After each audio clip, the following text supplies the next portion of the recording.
Hello students and welcome back to channel Siraj tech D. आज capital budgeting का lecture number 7 होगा, जिसमें हम कवर करेंगे नए points of capital budgeting. Start करेंगे आज का क्लास।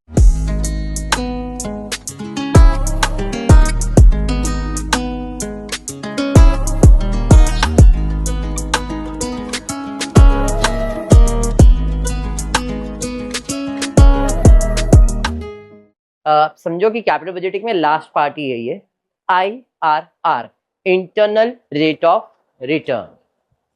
कैपिटल बजटिंग आपको क्या क्या चीजें हैं, क्या क्या पढ़ना है। पे back period, payback period के बाद हमने पढ़ा था पे बैक प्रॉफिटेबिलिटी, ARR, NPV, और NPV में हमने डिस्काउंटेड NPV किया हुआ है, वो जो इंटरेस्ट वाला सम था वैसे ही, बराबर है। उसके अंदर हमने और एक चीज किया था प्रॉफिटेबिलिटी इंडेक्स या बेनिफिट कॉस्ट रेशियो, और आज हम लोग करने वाले वो है IRR, internal rate of return. आप इतना कर लो तो कैपिटल बजटिंग आपका हो जाएगा, ठीक है क्या। पिछले क्लास में करने वाले थे सम, बट हमने स्टॉप कर दिया था NPV करके। ये सब कंप्लीट हो चुका है। विपुल का टेक्स्ट बुक से सम सॉल्व कर रहा हूँ, IRR, और ब्रैकेट में कुछ लिखा है ट्रायल एंड एरर मेथड। ये मेथड सबसे इजी तरीका है IRR फाइंड करने का, नहीं तो कंफ्यूज होते बच्चे। तो जरा ये मेथड को समझ लो, जैसा करवा रहा हो वो स्टेप्स फॉलो करो, तो आपके मनन प्रकाशन के भी संबंध हम लोग इसी मेथड से कर लेंगे। चिंगारी लिमिटेड, कोई तो लगाए चिंगारी मजा है, थोड़ा बहुत चिंगारी तो चाहिए, बराबर ना मानसी। ए बेटा इधर इधर ध्यान दे, किसी पे नहीं लगाएंगे, इधर ध्यान दे। Chingari limited is currently under examination of a project which yield the following returns over a period of the time. 5 साल में कितना रिटर्न्स यानी कि profit. You are busy, you not paying attention in the profit, you know. Yeah very good.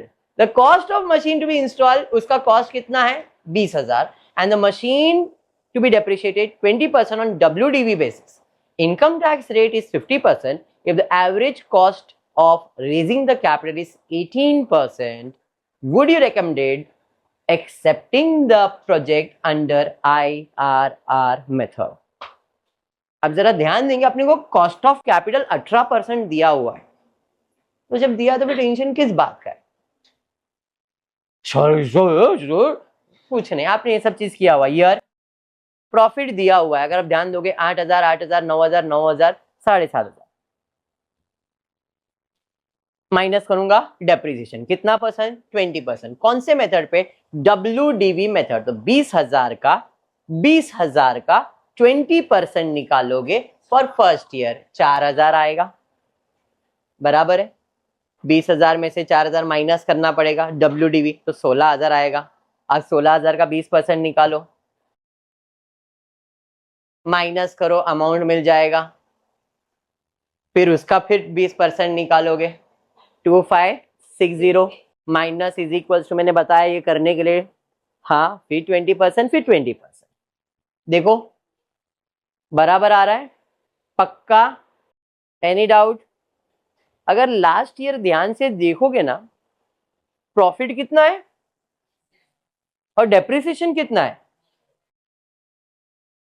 देखो 8192 बराबर है। तो तुमने ही बोला ना बराबर है, मैं तो पूछ रहा था। 8192 बराबर है ठीक है, हो गया। आप लोग ने बोला ना बराबर है, वापस 20,000, 3,200 बराबर, 2560 बराबर, 20,000 बराबर, बराबर है। कितना है लास्ट ईयर का डेप्रिसिएशन कितना है, तो यहाँ पे कितना आना चाहिए 1। इधर डेप्रिसिएशन कितना आएगा 1638, 8192 है ना। अब मेरे को दे देंगे कैलकुलेटर, वेरी गुड। चलिए ध्यान देना, the cost of machine to be install, इधर ध्यान दो, कितना है 20,000, और कितने साल का लाइफ है उसका 5 साल। 20,000 बाहर जाके 20,000 इंटू 20% आपने निकाला, आपको आया 4,000 माइनस इज इक्वल, ये पहला साल हो गया। फिर 20% निकाला 3,200 माइनस इज इक्वल बराबर ना 16,000 माइनस 3,200 किया, आपको आया 12,800 इंटू 20% निकाला 2560 माइनस इज इक्वल टू 10,240 आया। यहां तक पहुंच गया अपन। इंटू 20% किया 2048 आया माइनस इज इक्वल टू 8192 मेरे पास बैलेंस बच गया। अब इसके बाद डेप्रिसिएशन आएगा ही नहीं, क्योंकि 5 साल ही मशीन का लाइफ है, तो लास्ट ईयर में जो वैल्यू बच गया वो मेरा पूरा का पूरा डेप्रिशिएटेड वैल्यू है। समझ में आया क्या बोला गया है? आप जो 20% कैलकुलेट कर रहे थे, मैं उसके बारे में एक्सप्लेनेशन किया। 20,000 टोटल हो गया रहेगा इसका कॉस्ट, 4,000 3,000 ये सब प्लस करो, टोटल वैल्यू हो जाएगा 20,000। आई होप समझ में आया 8,192 कैसे आया। डन है यहां तक? Any doubt? आगे बढ़ सकता हूं? चलिए अब माइनस करूंगा, depreciation minus minus minus minus minus में आंसर आएगा। क्यों? 7,500 है, 8,000 तो माइनस ही आएगा, देख लो करके। अंडरस्टूड? पक्का ना? पहली बार हुआ है जो माइनस में आया आंसर। डन है इतना? अब इसमें हम लोग क्या चार्ज करेंगे? टैक्स। 50% टैक्स बोला है, 2,000 2,400 3,000 डैश सोनिक डैश पागल कुछ भी। लॉस के ऊपर टैक्स भरेंगे क्या? इनकम के ऊपर टैक्स भरते हैं ना। वाह, इसलिए इस पे कोई टैक्स नहीं होता है, समझा ये? चलिए माइनस करेंगे, सेम ना, नेगेटिव। अब डेप्रिसिएशन ऐड होना चाहिए, अगर पे बैक पीरियड कर रहे हो तो। हम पे बैक पीरियड कर रहे हैं क्या? नहीं। तो ये हमारा आया earning after tax. Any doubt clear? Any doubt? पक्का क्लियर है? उधर कुछ लिखा है CFAT 2 - 5 = 7, cash flow after tax. CFAT after tax, cash flow after tax 2 - 7, अरे सॉरी 5, मतलब ये 2 - 5, 2 - 5 तो मिल जाएगा कैश फ्लो आफ्टर टैक्स। तो जरा देखते कैश फ्लो था कितना before depreciation and tax. Tax कितना चार्ज किया मैंने, तो इधर कितना आना चाहिए? अरे समझा? हाँ जी, 8,000 माइनस कहाँ गया टैक्स, 2,400। कुछ समझ में आ रहा है क्या कर रहा हूं? सर ये तो आपको ये लिखना चाहिए था ना, अगर मैं एनपीवी कर रहा रहता, एनपीवी, तो मेरे लिए ये इंपॉर्टेंट था। I am starting with IRR। IRR में आप क्या कर रहे हो? नेट प्रॉफिट आफ्टर टैक्स नहीं ले रहे हो, आपका जो भी कैश फ्लो था उसमें आप सीधा सिर्फ क्या हटा रहे हो? सिर्फ टैक्स। डेप्रिसिएशन वापस ऐड नहीं कर रहा हूं मैं इसके अंदर। 2,000 में 4,000 ऐड करो, देखो तो भी 6,000 ही है, तरीका वही है। लिखने का वैल्यू क्या बता दिया लोग ने, जैसे 3,200 4,800 दोनों प्लस करो, देखो आपको ये अमाउंट आ जाएगा। बट क्या वो सेम दिख रहा है क्या? नहीं। इसलिए सिंपल है, कैश फ्लो बिफोर डेप्रिसिएशन में से सिर्फ क्या माइनस करो? आपका टैक्स माइनस करो, क्योंकि टैक्स वेरी करता है। तो 8,000 में 2,400 माइनस किया 5,600। अंडरस्टूड? 9,000 में से 6,440 माइनस करोगे करके, किधर गया टैक्स? हाँ, तो 3,200 माइनस कर दो, 5,780। समझ में आ गया? फिर 9,000 में कितना टैक्स? 3,476 माइनस कर दो, चेक करो आ रहा है ना, क्योंकि अमाउंट में गड़बड़ हो सकता है। इधर आ जाएगा 7,005। फर्क समझ में आ गया? इंटरनल रेट ऑफ रिटर्न पक्का समझा है? Any doubt? पक्का? चलिए अब ये करने के बाद ये हमको क्या करना है, internal rate of return find करने के लिए दो रेट्स नेसेसरी है, एक हाई रेट ऑफ इंटरेस्ट और एक low rate of interest. And for that purpose हम फाइंड करेंगे कि यहाँ पे fake payback period. Fake payback period, payback period कैसे निकालते हो, कितना आउटफ्लो आपको मालूम है, आपका इनफ्लो कितना है, डिवाइड कर दो, आपको ईयर मिल जाता है कि भाई इतना ईयर में हमारा पैसा रिकवर होगा। हम यहाँ पे फाइंड करेंगे fake payback period. Fake payback period का फॉर्मूला है कैश आउटफ्लो कितना लगने वाला है upon average cash inflow. Average cash inflow, मेरा कैश इनफ्लो मेरे पास है 30,404। एवरेज निकालने के लिए कितने साल का ये 5, तो 30,404 को डिवाइड बाय 5 करो, तो डिवाइड बाय 5 करेंगे तो 20,000 डिवाइड बाय कितना आ रहा है देखो 6080.80 आया। ये नकली पे बैक पीरियड है, असली नहीं, ये समझा। तो 20,000 कमाने के लिए आपको 3 years 28 months मतलब 2 months 3 months के आसपास लगने वाला। ये समझ में आ गया। दिस इज नॉट माई पे back, fake payback period. आपका स्टेप नंबर 1 यही रहेगा, fake payback period find करो। क्यों, आगे समझे। यहां तक क्लियर है, फ्रेश दिख रहा है ना अभी। तो फेक पे बैक निकालने के बाद 3.289 5 साल का कैलकुलेशन किया है, तो ईयर में 5 साल के कैलकुलेशन में आने का। 5 साल के कैलकुलेशन में ये नंबर ढूंढने का 3.28 के आसपास भी नंबर मिला तो भी चल जाएगा। 3.2 ये 4 में 4 चल रहा है, 3.9 3.7 3.6 3.4 3.3 3.27 और 12 मतलब यही है उसके पास। तो मतलब 3.28 मतलब 3.27 में कर सकता हूं। कितना परसेंट दिख रहा है, और ये 3.352 मतलब दोनों में से 3.289 को मैं 3.27 लिखूं या 3.35, दोनों कोई भी चल जाएगा। अब जो बोल रहा हूं जरा ध्यान सुनो, हमने जब पे बैक पीरियड फाइंड किया 3.289, ये ऑलमोस्ट 3.3 है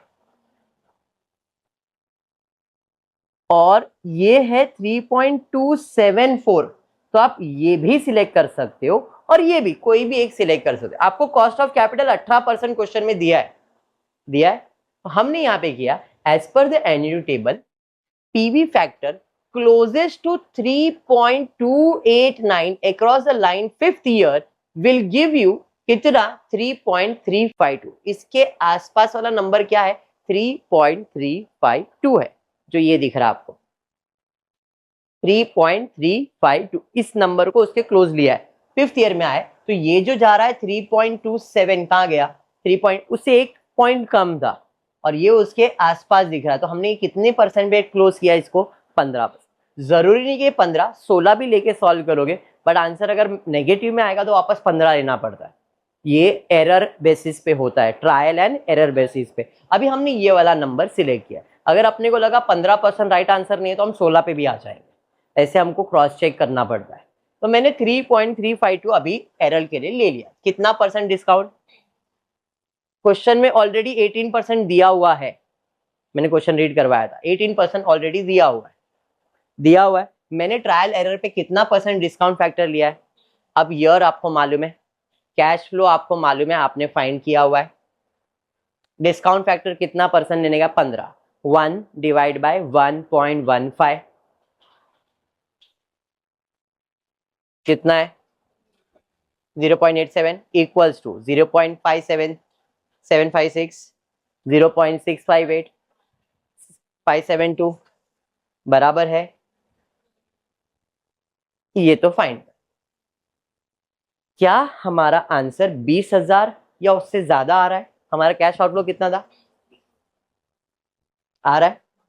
अगर वही जगह पे मैंने 16% लिया रहता, ये वाला आंसर लिया रहता, तो 16% का वैल्यू और वो फाइंड करता, कैश फ्लो कितना आ रहा है देखो, एक 20,000 से कम आ रहा है और एक 20,000 से ज्यादा आ रहा है। इसका मतलब मेरा जो आंसर है वो इन दोनों के बीच में कहीं ना कहीं अटका हुआ है, क्योंकि मेरे को कितना आउटफ्लो चाहिए understood. Fake payback period से हम क्या फाइंड करते हैं? रेट ऑफ डिस्काउंट, कितना परसेंट डिस्काउंट चाहिए अपने को। इंटरनल रेट ऑफ रिटर्न का मतलब, इंटरनल रेट ऑफ रिटर्न का मतलब ये कि हमारा जो रेट ऑफ इंटरेस्ट है वो कहाँ अटका है। अभी समझ में आ गया? अब हम आ जाते हैं फॉर्मूले पे। Internal rate of return IRR, D1 plus PVCI of D1, D नहीं, हायर और लोअर, D के जगह पे हायर रेट, और यहाँ पे D1 मतलब हायर, सॉरी D2 मतलब लोअर, और D2 का मतलब है हायर और इसका मतलब है lower. D1 stands for lower rate, D2 stands for higher rate. D1 lower, D2 higher. ये लोअर पकड़ो, ये हायर पकड़ो, समझ में आया? तो फॉर्मूला है लोअर रेट। 15 और 16 में लोअर रेट 15% है तुम्हारा। Lower rate PV, cash flow after of D1 minus PV, वही सेम है। तो आपने कैश इनफ्लो दोनों रेट का फाइंड किया, लोअर का भी फाइंड किया है, हायर का भी फाइंड किया है। तो फॉर्मूले में D1 लोअर रेट आ गया, D1 लोअर रेट आ गया, अरे आया। PV present value cash flow after depreciation and tax D1 का, D1 मतलब लोअर रेट का कैश इनफ्लो कितना है? 20,000 है, 20,000 है, माइनस हमारा कैश आउटफ्लो कितना है? 20,000। कैश आउटफ्लो कितना है? 20,000, 20,000 upon lower cash inflow and higher cash inflow, दोनों को माइनस किया। Lower cash inflow, higher cash inflow minus किया, into higher rate minus lower rate, higher rate minus lower rate. वापस अगर आपको ये फॉर्मूला नहीं समझा तो फॉर्मूला में लिख देता हूं। IRR is equals to lower, lower rate plus PVIF of lower rate minus cash outflow. Simple भाषा में whole divided by PVIF of lower minus PVIF of higher into higher rate minus lower. ये समझ गया? अब फॉर्मूले के हिसाब से लोअर रेट का प्रेजेंट वैल्यू कितना है? समझ में आ गया? हायर वैल्यू कितना है? 15 और 16 में ये हायर ये लोअर ही होगा ना। अंडरस्टूड।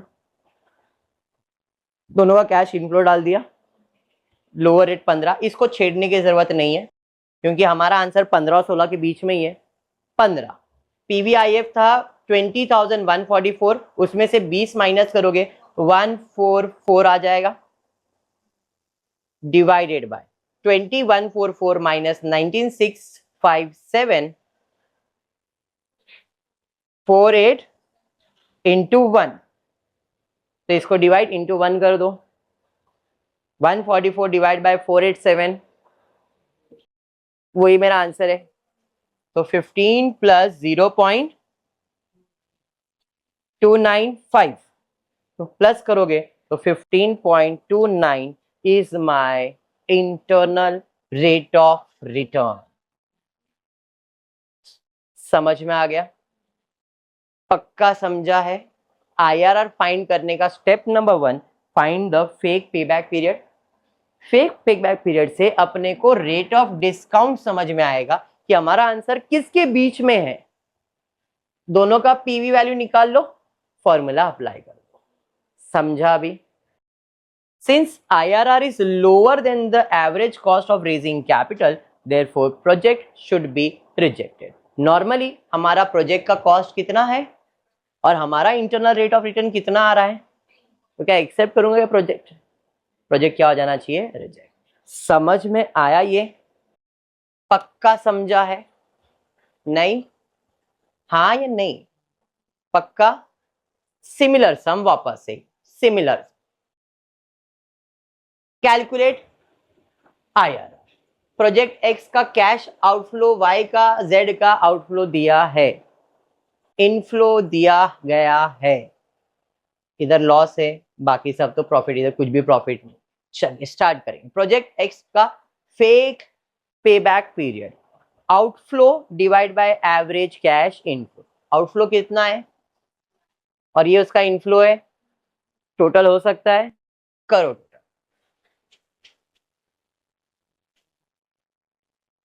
करो टोटल, टोटल करो।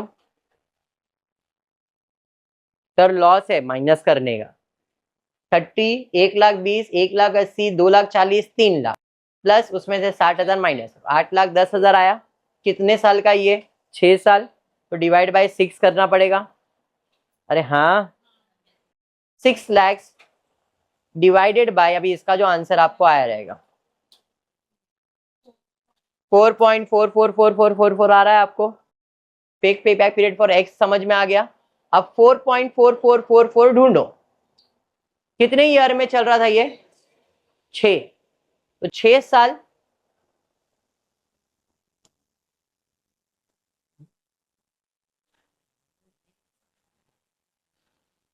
छह साल में 4.4444,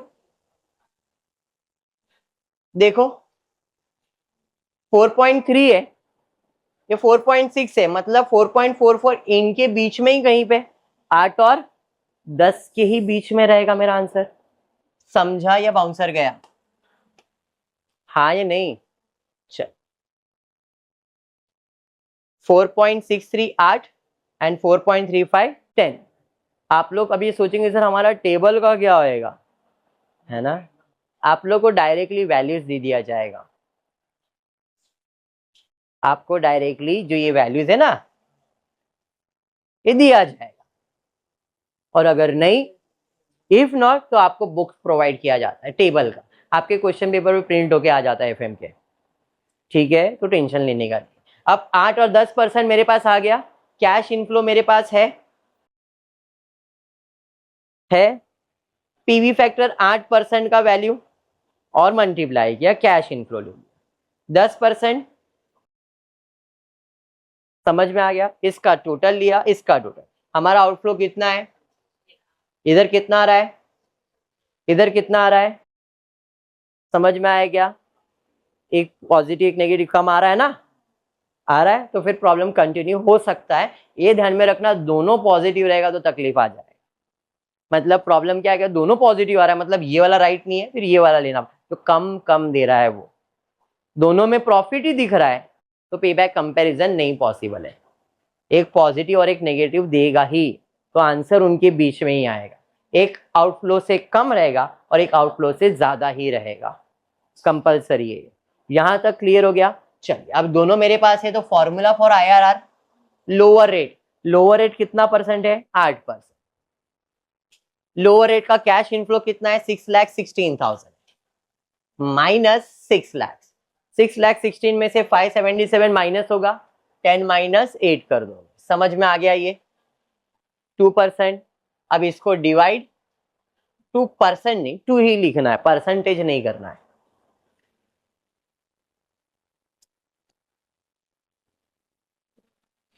जीरो 0.8 प्लस 8 कर दोगे तो 8.85 हो जाएगा। समझा मैंने क्या किया? पक्का समझा है? जैसा हमने प्रोजेक्ट एक्स किया है, सेम प्रोजेक्ट वाई भी होगा। आउटफ्लो कितने ईयर का है? 1 2 3 4 5 6। सर बीच में 2 साल डैश दिया है, उधर प्रॉफिट नहीं हुआ है। समझ में आया? बट 6 ईयर्स का ही है। डिवाइड किया और हमने पीवी वैल्यू उसका फाइंड किया। इधर भी पीवी वैल्यू जो आ रहा है वो इन दोनों के बीच में ही आ रहा है। डिवाइड करके चेक करो जरा। 9 लाख डिवाइड बाय 6 करो, 9 लाख डिवाइड बाय 6 कितना आ रहा है? 6,60,000 डिवाइडेड बाय 1,50,000, 4.4। अभी भी वही 4.4 ही था ना, तो सेम फैक्टर रहेगा, 4.4 इन दोनों के बीच में ही आएगा। सेम पीवी वैल्यू निकाला आपने। समझा क्या कर रहा हो? प्रोसेस क्लियर है क्या? अब देखो यहाँ पे पीवी वैल्यू कितना आ रहा है, इसका टोटल है 675, इधर है 6,40,000, दोनों पॉजिटिव आया। बट ये 6,48 6 लाख और 6 लाख के अंदर ही आ गया ना। अभी मैंने जैसे बताया 5,70,000 इधर लॉस देगा आपको, और यहाँ पे प्रॉफिट देगा, लेकिन जो प्रॉफिट आएगा वो 6 लाख के अंदर ही हो जाएगा। सेम प्रोसेस यहाँ पे अगर मैं देखने जा रहा हूँ 6,75,000, 6,48,000, तो अगर मैं कंपैरिजन करूंगा मेरा आंसर तो इन दोनों के बीच में ही आने वाला है। अगर मेरा आंसर इसके बाहर जाने वाला रहता तो मैं इसको रिजेक्ट कर देता और इसको सिलेक्ट कर देता। 8% एंड 10% है, बराबर है 8 और 10, 8% और 10% करेक्शन है। फिर कुछ क्या बोल रहा हूँ जरा ध्यान से सुनो। मैंने एक 8% लिया, एक 10% लिया। 8% का वैल्यू था ये, 10% वैल्यू था ये। तो 10% पे पीवी कितना आ रहा है? 6,48,000 आ रहा है। 8% पे कितना आ रहा है? 6,75,000। तो मैं बोलूंगा यार 6,48,000 आ रहा है, तो मैं और ऊपर जाऊंगा तो मे बी उसका प्रॉफिट कम हो सकता है। लेकिन मेरा फेक पे बैक पीरियड मुझे कितना दिखा रहा है? 4.4, और 4.4 तो इन दोनों के बीच में आ सकता है। कभी कभी होता है कि 4 पॉइंट ये जो है ये 4.5 रहेगा और इसके बाद का जो वैल्यू रहेगा 4.3 रहेगा। तो मैं क्या कर सकता था? इनके बीच का भी आंसर सिलेक्ट कर सकता था वैसे सिचुएशन में। बट ऐसा कोई सिचुएशन इधर था नहीं, बस इसके बाद का जो वैल्यू था 4.2 था वो इसके सेट में नहीं आ रहा था, इसलिए हमने इन दोनों को ही कंसीडर किया। एंड फॉर दैट पर्पस हमको ये कंसीडर करना है फेक पे बैक पीरियड के लिए। इधर 12% दिख रहा है, ये 8% है और ये 10% है, जिनकी क्वेश्चन में करेक्शन दिख ही रहा है।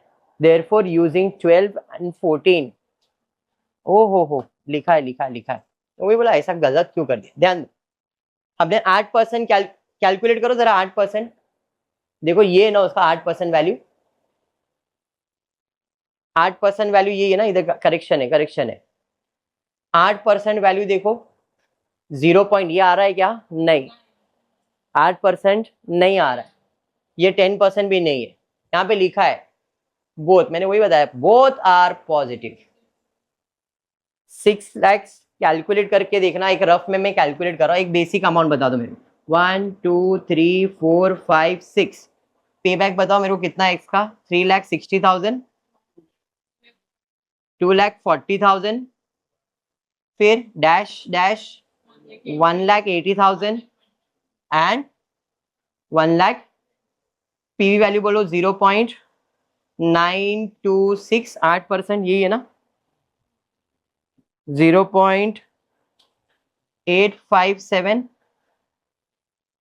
डैश डैश कर देता हूं 0.681, 0.63 मल्टीप्लाई फटाफट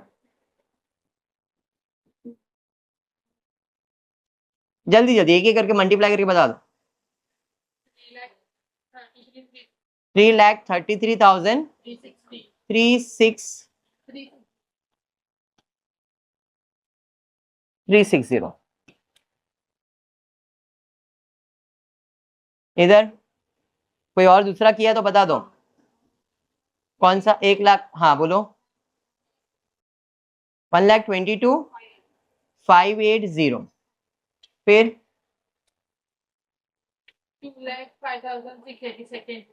2,06,80,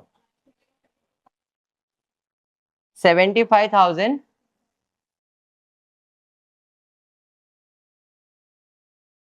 इसका टोटल ले लो। 6,60,000 है ना आउटपुट, टोटल ले लो।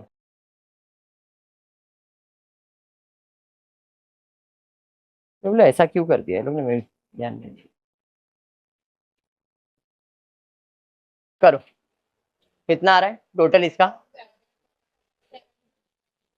7,37,220। ये था 8%, 10%। 1 2 3 4 5 6, 3,60,000, 2,40,000 डैश डैश 1,80,000 एंड 1,20,000, बराबर। पे बैक वैल्यू 0.909, 0.826 डैश डैश 0.683, यही है ना? नहीं नहीं नहीं, 683 नहीं, 621, 621 आएगा, 0.564 मल्टीप्लाई फटाफट। पहला वाला 3,27,240, 1,98,240,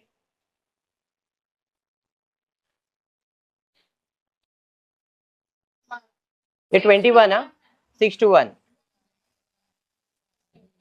780, 67,000। चलो टोटल मारो, टोटल मारो। आप सोचोगे क्यों ऐसा करवा रहा हूं, आपको समझेगा, अभी ये नहीं समझा तो फिर टॉपिक ऑप्शन में रख दोगे। कैलकुलेट कर लो,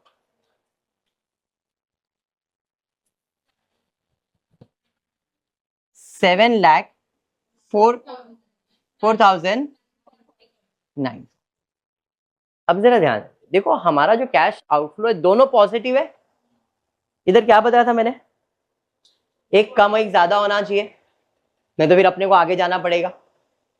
दोनों के केस में पॉजिटिव आंसर ही आ रहा है, इधर भी आया है, इसमें भी हमको एक को 7,37,227 और हमारा आउटफ्लो कितना है 6,60,000 है।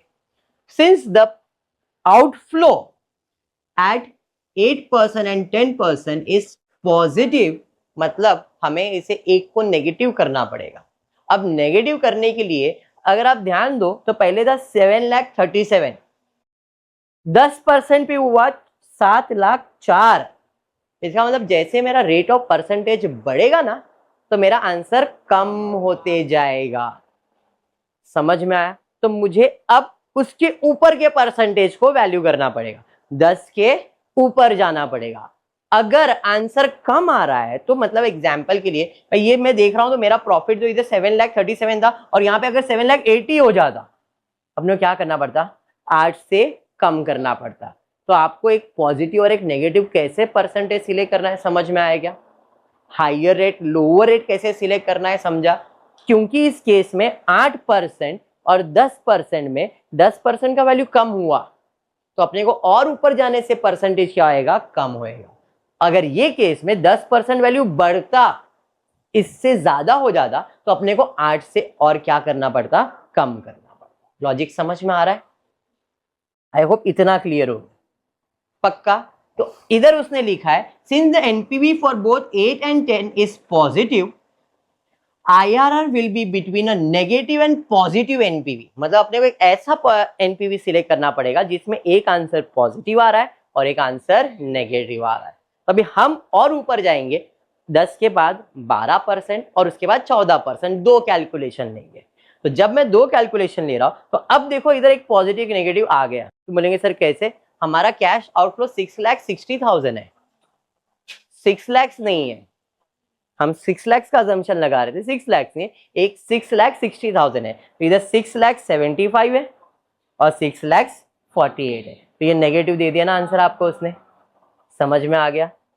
क्लियर हुआ? इसलिए यहाँ पे परसेंटेज कितना लिखा गया है, 12% और 14%। आई होप अभी समझ में आ गया आपको। क्लियर? क्या क्या बोला? यस, 99% फेक पेबैक पीरियड के अंदर फर्स्ट टर्म में आ जाता है आंसर। आपको फेक पेबैक पीरियड के सम्स एनपी इसमें नहीं है, मनन में। मनन में फेक पेबैक पीरियड करवाते ही नहीं है, वो लोग डायरेक्टली अजम्पशन लगाते 2% ले लो और सॉल्व करो, और जब तक नहीं आता तब तक सॉल्व करते रहो, सॉल्व करते रहो, सॉल्व करो। मनन के अंदर कैसा मालूम है, एक जैसा आपने ये फाइंड किया ना, ये फाइंड किया, अब वो बोलेंगे 12% ले लो, 14% लो, आंसर चेक करो पॉजिटिव नेगेटिव आ रहा है क्या, आ गया तो ठीक है, नहीं आया तो वापस से परसेंटेज चेंज करो। बट फेक पीरियड अपने फाइंड किया ना, इसके अंदर 99% आ ही जाता है आंसर। जैसे इस केस में दोनों पॉजिटिव मिल गया अपने को, तो अपने को सॉल्व करना पड़ा, नहीं तो डायरेक्टली आपको आंसर मिल जाता है। ठीक है, इसलिए यहाँ पे 12% और 14% क्यों लिया समझा? 12% का कैश इनफ्लो, 14% का कैश इनफ्लो, लोअर परसेंट है 12, बाकी परसेंटेज सेम कैरी फॉरवर्ड होगा। सेम हम किसके लिए करने वाले हैं, जेड के लिए। कैश आउटफ्लो कितना है इसका, अब जरा इधर ही कैलकुलेट कर लेता हूं, 7,20,000 डिवाइडेड बाय 1,50,000। अब 1,50,000 कैसे हो गया, एक जीरो कैसे, 9 लाख ही है ना, डिवाइड बाय 6 करोगे तो 1,50,000 ही आएगा। तो 7,20,000 डिवाइड बाय 1,50,000 कर दो, 4 पॉइंट, अब ये 4.44 था, अभी 4.8 जो है वो आगे की कोई परसेंटेज में रहेगा। यहाँ पे हमने 4.8 फॉर 6 ईयर एन्युटी टेबल में देखोगे तो एक है 6% पे और एक है 8%, तो इन दोनों के बीच में एक पॉजिटिव एक नेगेटिव आना चाहिए। तो हमने 6% कैलकुलेशन किया, एक 8% कैलकुलेट किया, कितना आउटफ्लो है 7,20,000, इसका टोटल मारा तो इसका टोटल आपको आ रहा है 7,43,000, 7,20,000 से ज्यादा, और इसका टोटल है 7 लाख। कम है ना, समझ में आ गया। अब IRR का फॉर्मूला अप्लाई करो, internal rate of return is computed. This is the easiest way, एकदम क्लियर बता रहा हूँ, इजी है ये। तुमको लग रहा रहेगा डिफिकल्ट है, मैं अभी बता रहा हूँ, मैंने जिस तरीके से बताया अगर इस तरीके से करोगे तो इजी है, नहीं तो IRR पूरा बाउंसर है, IRR पूरा बाउंसर है। कॉलेज की टीचर तो क्या बाउंसर फेंकेंगे ना, ऐसा बोलेगा वाह जाने दे। अभी बोल देता हूँ क्लियर, आज को क्लास, यस आज क्लास में इतना ही रखेंगे। एक्स का IRR, वाई का IRR और जेड का IRR निकाल लिया है, तीनों के अंदर सबसे ज्यादा आपको रिटर्न देखो, since the project Y is higher than X and Y is the most profitability in project. समझ में आ गया क्या? पक्का। चलिए तो आज की क्लास को इतना ही रखते, होपफुली वीडियो पसंद आया तो प्लीज वीडियो को लाइक कर देना, फ्रेंड्स ग्रुप में शेयर करना, चैनल को सब्सक्राइब करना। Thank you for watching the video.